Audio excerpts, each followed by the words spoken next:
امام شافعی رحمۃ اللہ علیہ کے استاد ہے سفیان ابن عیینہ، وہ فرماتے ہیں کل ذکر دعاء و کل دعاء ذکر، جو آدمی ذکر میں مشغول رہے گا یہی دعائیں ہیں، جیسے جیسے اللہ کے ہاں اس کی ضرورت ہوگی اللہ وہ نعمتیں عطا کرے گا اور ان مصیبتوں سے نکالے گا، لیکن ہم وقت ذاکر رہنا پڑے گا۔ اور جو شخص زیادہ دعائیں مانگتے ہیں، دعاؤں میں مشغول رہتا ہے، دعا خود اعلیٰ ذکر ہے۔ ذکر سے مراد ہے اللہ کی یاد دہانی، تو جو آدمی اللہم یا رب اے اللہ، تو ذکر تو ہو رہا ہے۔ ترجیح یہ ہے کہ دعا کو ذکر پر فضیلت ہے، کیونکہ جس طرح اللہ نے کہا ہے یا ایھا الذین آمنوا اذکروا اللہ ذکرا کثیرا، اے ایمان والو بہت ذکر کرو۔ نماز ذکر ہے، قرآن ذکر ہے، سنت ذکر ہے، قرآن ذکر ہے، فقہ ذکر ہے، علماء کے مسائل ذکر ہے۔ فاسألوا اہل الذکر ان کنتم لا تعلمون۔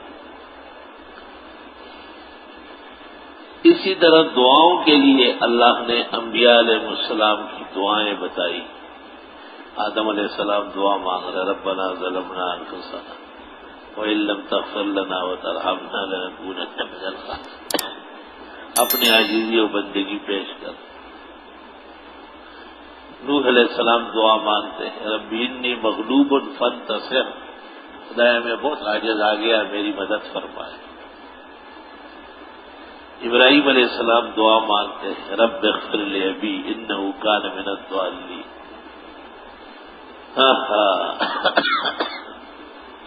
ہر رسول اور نبی دعاؤں پر متوجہ رہے۔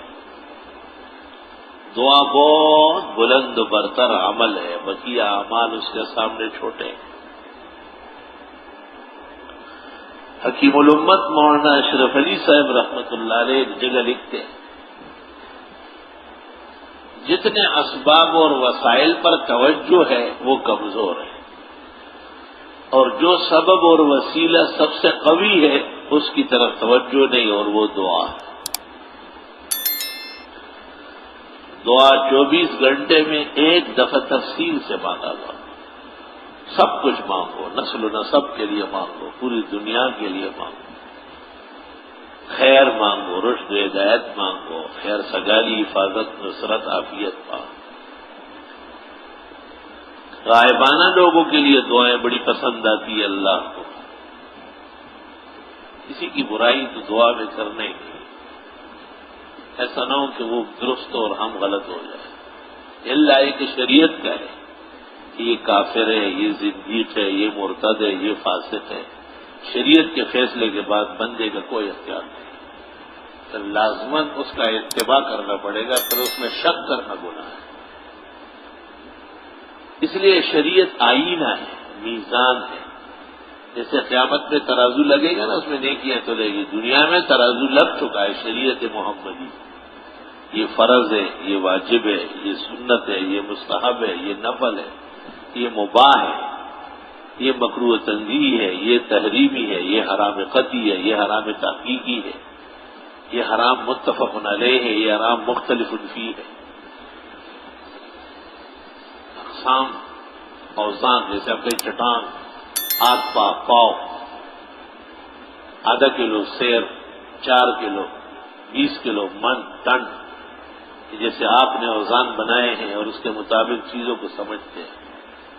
شریعت کا آئینہ اور میزان برحق ہے، ہر شخص کو اس کے سامنے سیدھا ہوتا ہے۔ بس شریعت کو راضی رکھو کس اخلاص سے، کوئی کام کرو، آسمان پہ چڑھو یا نیچے اترو، مگر شریعت کو کہہ دو، اس کے مطابق جھوٹا نہ بنا۔ شریعت نے جھٹلایا تو جہنم کا راستہ سیدھا ہے۔ شریعت نے کہا کہ آپ غلط کر رہے ہیں، سر نیچے کرو، فوراً پیچھے ہٹو۔ شرع لکم من الدین ما وصی بہ نوحا وابراہیم، یہ وہی شرائع ہے جس کی تاکید اللہ کہتے میں نے تمام نبیوں کو اس کا پابند کر لیا تھا۔